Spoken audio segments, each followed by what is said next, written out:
teater tradisi. Ngomongin sama sahabat Farel, siapa tahu suruh pada datang tuh. Ketoprak apa tuh Mas? Bukan makan nganu orang. Seni makan ketoprak. Ketoprak itu teater tradisi. Jadi kalau banyak dikenal juga kayak wayang orang. Kemudian aku lihat, oh, who is he gitu kan? Siapa ini? Nah dari situ aku tertarik kalau lihat atau nonton gitu.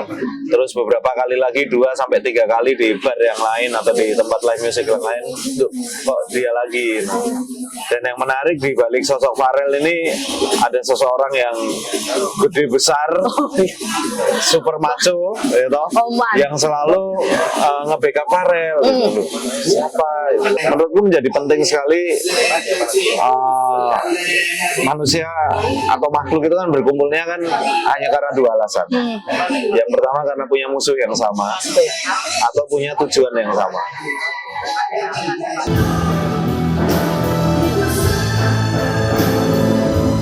Halo.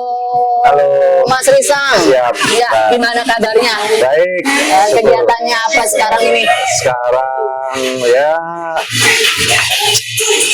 bergerak terus di dunia seni budaya. Oke. Membuat rangkaian kegiatan yang kira-kira belum pernah dibuat kita buat. Asik. Apa aja tuh Om? Kok Om sih? Mas. Apa ya? Habis ngobrol sama Om Wan. Ya mulai dari kegiatan seni, seni musik, kita bikin beberapa event. Kemudian kalau reguler di Sanggar ya ada beberapa event pertunjukan. Sanggarnya di mana? Kalau Sanggar Tobong Institute ada di Cangkringan di Ukirsari di daerah Sleman, ke arah Merapi. Itu apa tuh? Sanggar apa aja? Maksudnya sanggar seni dia? Sanggar seni. Jadi ada apa aja di situ? Sanggar seni teater tradisi namanya Ketoprak Tobong, tapi kami kemas dan kami branding namanya jadi Tobong Institute. Oh, Tobong Institute. Jadi ada seni, ada teater, ada musik, terus semuanya. Oh di situ semua. Fotografi. Itu bukan kayak sekolah gitu ya? Enggak ya. Jadi penggunaan kata institut itu sebenarnya hakikatnya ingin memfungsikan sebagai sanggar itu sebagai ruang belajar, ruang bertukar pengetahuan satu sama lain. Bisa pada kumpul di sana? Kalau secara umum pagelaran sebulan sekali minimal. Jadi bulan ini apa nih? Ada acara bulan apa? Ini ada pagelaran tanggal 29, 2 hari lagi. Pagelaran ketoprak. Ngomongin sama sahabat Farel, siapa tahu suruh pada datang tuh. Ketoprak apa tuh Mas? Bukan makan nganu orang. Seni makan ketoprak. Ketoprak itu teater tradisi. Jadi kalau banyak dikenal juga kayak wayang orang, wayang wong. Nah kalau ketoprak era mirip tapi era penceritaannya di belakang itu. Oke. Enggak. Mas Risang, kita nih kan duduk ngobrol untuk Farel nih. Kenal Farel dong, Mas Risang kapan? Farel yang aku ingat di awal 2021 kayaknya ya. 2021 pas pandemi. 2021 ya? 2021 pada waktu pandemi. Kafe-kafe lagi cukup riskan, nggak terlalu banyak yang buka karena banyak masalah pandemi.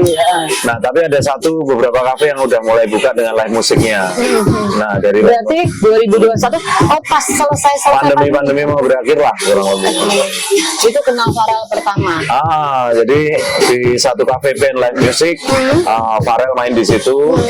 Kemudian Mas Risang pas nonton. Aku pas nongkrong di situ, kemudian aku lihat, oh, who is he gitu kan? Siapa ini? Nah dari situ aku tertarik kalau lihat atau nonton gitu. Terus beberapa kali lagi 2 sampai 3 kali di bar yang lain atau di tempat live music yang lain, kok dia lagi. Dan yang menarik di balik sosok Farel ini ada seseorang yang gede besar, super macho, gitu, yang selalu nge-backup Farel. Gitu. Siapa? Gitu. Nah dari situ aku baru paham ternyata Farel adalah putranya Bang Iwan, salah salah satu mas kita juga. Nah dari sana aku jadi melihat bahwa ada sesuatu yang berbeda dan Farel punya kelebihan tersendiri. Iya, benar. Dan itu satu tanggung jawab yang luar biasa dari ayahnya untuk menjaga dan mengurus dia di tengah skill bermusiknya yang merupakan jendela yang bagi kami yakini itu jendela kesembuhan buat dia. Iya, iya benar. Jadi Mas Risang sendiri bisa melihat Farel, ketemu pertama Farel, terus ngelihat Farel ini kok punya dengan keistimewaannya, otomatis itu ya. Jadi dengan keistimewaannya Farel itu bisa menunjukkan sesuatu yang lebih istimewa lagi yang dia punya. Benar ya Mas Risang, yang nggak semua orang juga bisa sepercaya diri Farel gitu. Terus dari Mas Risang sendiri ketemu Farel, terus di seni, Mas Risang melihatnya gimana secara seninya? Ya dari pertama kenal itu aku jadi respect gitu. Aku jadi merasa bahwa Tuhan terima kasih gitu untuk hidupku, untuk hidup kami, keluarga kami baik-baik semua, dan tidak terlebih Farel dan ayahnya yang punya tugas tersendiri dalam konsep satu kehidupan yang aku sangat respect. Dari sana aku berjanji buat sama diriku sendiri, aku suatu hari bakal dukung Farel deh, pengen menjadikan Farel kiranya bisa menginspirasi lebih banyak orang dari sekedar aku aja. Ya udah, satu dua hal kami coba lakukan. Salah satunya kami lagi mau siapkan satu single lagu yang dibuat sama teman kami. Kebetulan teman kami itu songwriter, dia itu penulis lagu Asma Librasi, kalau pernah dengar, dari Sugi Burnean. Nah itu lagu yang cukup terkenal di Indonesia. Yang gimana tuh lagunya tuh? Lagunya yang la la la la la la la la la la. Kayaknya pernah denger. Nah, pencipta lagunya itu bikin satu lagu dengan genre blues rock. Nah, Farel akan ngisi sebagai lead rhythm sama lead melodinya. Itu yang lagi kita kerjakan. Itu dikerjakan. Itu ngobrolnya ke situ tuh pada saat apa tuh? Kok tahu-tahu bisa pengen buat album single? Ya langsung aja. Jadi ya pertama kebetulan kita nyari lead rhythm sama lead melody. Dan kita pengen seseorang yang menjiwai dalam persoalan rocknya. Nah kami melihat Farel punya itu di rocknya. Nah alhamdulillah Farel juga SMM, dia juga anak musik. Nah sejak saat itu kami membutuhkan lead rhythm sama lead melodic. Nah dari situ kami memilih Farel karena Farel punya penjiwaan rock dan blues yang sangat ada di hati. Kental banget sih, memang dia kental banget dan keren banget emang mainnya. Nah kemudian dia juga punya latar belakang bermusik yang baik juga, punya dasar-dasarnya, jadi progresi nada dan permainan gitarnya bagus banget. Jadi doain aja, ini lagi kita garap judulnya Ya Sudahlah. Oh ya sudahlah. Bentar, itu kayaknya Farel sendiri juga yang ini ya, Farel itu juga suka, saya sih dengar sih memang Farel suka nyiptain lagu juga. Ya, dia juga lagi nyiptain satu lagu. Nah ini juga lagi kita garap. Semuanya lagi proses development sama teman-teman musisi yang lain juga. Kalau aku produsernya aja kebetulan. Nah, Mas Risang untuk seni sendiri menurut Mas Risang ya di Jogja, dan orang-orang dengan keistimewaan seperti Farel nih, itu bagaimana Mas? Mas Risang melihat dari sisi seni di Jogja, kan memang nggak banyak juga ya orang, mungkin ada yang mempunyai keistimewaan tapi dia skill-skill tertentu itu belum mau ditunjukkan dan percaya dirinya gitu. Nah Mas Risang sendiri secara seni lah, karena Mas Risang di bidang seni, melihat Farel itu gimana? Ya terlepas dari seni adalah medium ekspresi ya. Betul. Saya pikir menjadi hak setiap orang bisa mengekspresikan dirinya Ikut melalui. banyak nggak Mas tapi di Jogja sendiri Mas? Nah, kalau Kalau Mas Risang secara seni. tentang anak-anak dengan berkebutuhan khusus atau teman-teman dengan berkebutuhan khusus, saya pikir ada beberapa ya yang kita perlu terus dorong supaya mereka bisa berkarya. Benar. Nah, sedangkan Jogja ya saya pikir satu ekosistem kesenian yang sangat tepat untuk tumbuh kembangnya seni dan teman-teman kayak Farel. Nah, maksud saya gini, Mas Risang sendiri, seandainya Mas Risang nih dalam bidang seni, pengen nggak sih ada wadah atau apa secara seni untuk bisa dengan orang yang mempunyai keistimewaan banyak lah ya, nggak cuma orang seperti Farel aja. Ada ide nggak sih Mas ataupun apa gitu Ya. dari ketemu Farel lah, ataupun orang-orang secara seni yang Mas Risang Ya. di Jogja? Kami terus terang sekarang sedang menyiapkan satu organisasi namanya Play, Perkumpulan Pencipta Lagu Yogyakarta. Oke. Nah, di bawah Play itu ada juga suborganisasinya, salah satunya AMBI, Asosiasi Musisi dan Pelaku Hiburan di Yogyakarta. Saya minum ya, Mas. Monggo. Monggo Mas. Kemudian apa ya? Kemudian dari organisasi itu kami berpikir bagaimana mendorong dan mengembangkan praktek-praktek seni baik dari musisi, hiburan bisa berkembang dan utamanya menjadi memajukan kesejahteraan seniman sih saya pikir.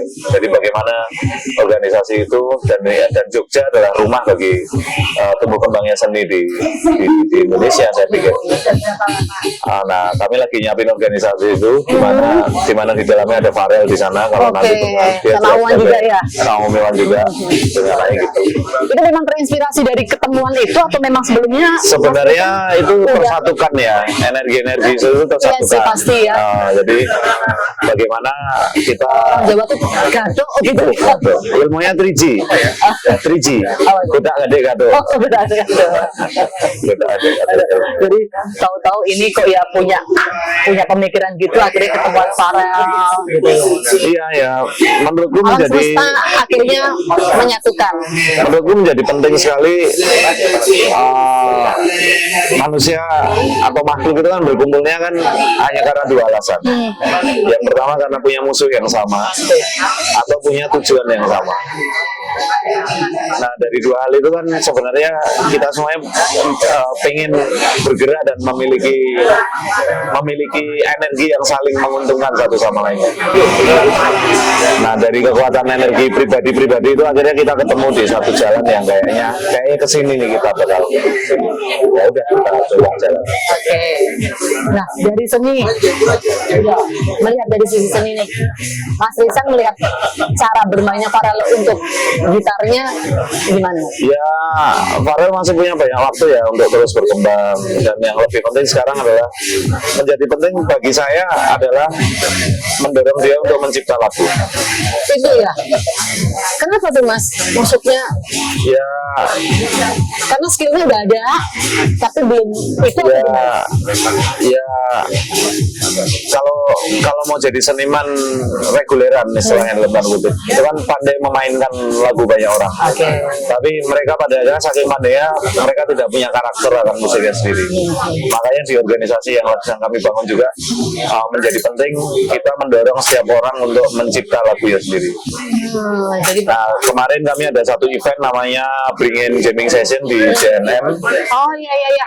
Saya sebelum diundang juga. Oh iya, Sama Oman, cuma yang saya nggak Pas bisa ada. datang. Saya pas ada acara juga. Nah, kita bikin event itu salah satu highlight yang kita pentaskan di situ ada Farel duet Iya. sama temanku. Nah, kemarin nyanyiin lagu itu tapi secara live. Dan dia main melodi. dan dia ngerjain lagu itu dengan cepat sekali, memang di bawah 5 hari ya untuk nemuin ritme dan melodinya. Jadi itu satu hal yang menarik banget untuk dikerjakan. Nah, gitu-gitu yang lagi kita kerjakan. Dan kumpul tuh ya, ketemu om-omnya. Jadi Farel ini mempunyai banyak om yang memang support Farel penuh ya. Lingkungannya juga kebanyakan lingkungan seni ya. Ya kita saling membangun loh. Iya benar. Terus Mas Risang sendiri harapannya untuk Farel dan teman-teman Farel semua, sahabat-sahabat Farel di sini. Ya, kalau saya secara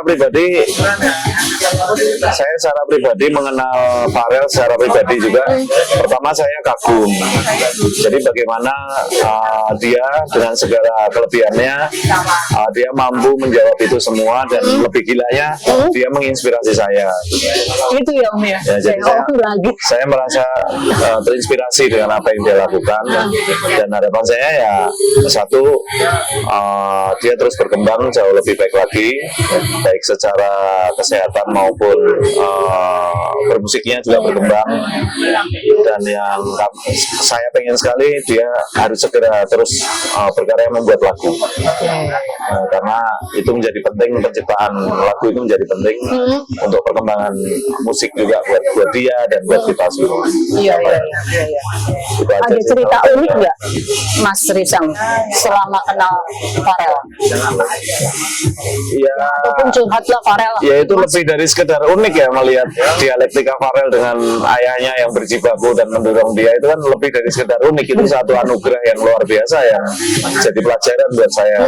Dan juga orang tua lainnya ya. Jadi bagaimana itu menginspirasi dan harapan saya ya Farel tidak hanya menginspirasi saya, termasuk bapaknya nggak hanya menginspirasi saya, tapi menginspirasi banyak orang gitu. Apa yang Mas Risang rasain melihat Om Wan sama Farel sebagai orang tua? Ya kalau bahasa ininya ya saya merasa diberkati ya, melihat aja saya udah merasa diberkahi gitu. Apa jadi yang Mas Risang lihat?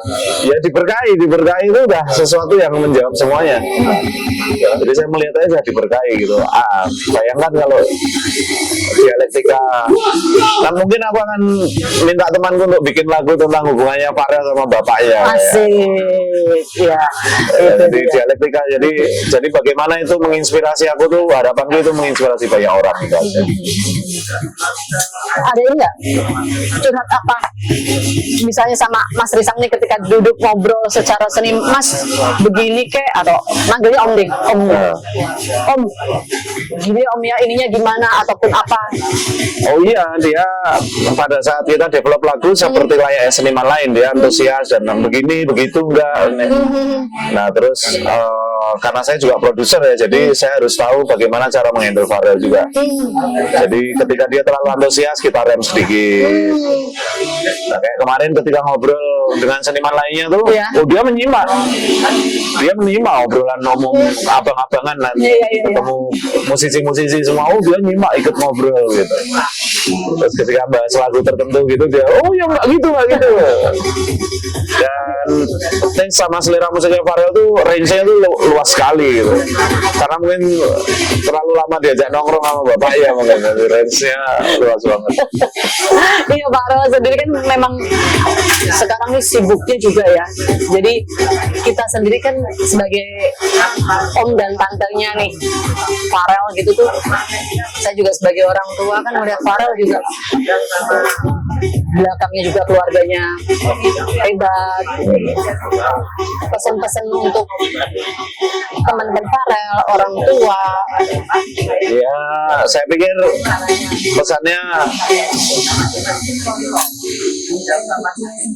pesan buat penonton ya, selain subscribe, share dan like. Like and subscribe, please. Please. Yang menjadi penting satu tuh melihat Farel dan ayahnya atau orang tuanya atau keluarganya, menurutku itu satu inspirasi yang harus kita jadikan pelajaran bahwa betapa besar kasih Tuhan pada kita itu, kita harus bersyukur senantiasa dan kita harus terus belajar banyak hal dari banyak orang lain. Oke, thank you sahabat Farel semuanya. Sekarang kita udah ngobrol banyak nih sama Mas Risang, omnya Farel, salah satu omnya Farel nih ya. Om ke-11. Om kesebelasan. Oke, Mas Risang. Thank you, Mbak. Sampai ketemu. Sampai ketemu lagi ya Mas ya. Sehat selalu. Oke, thank you sahabat Farel.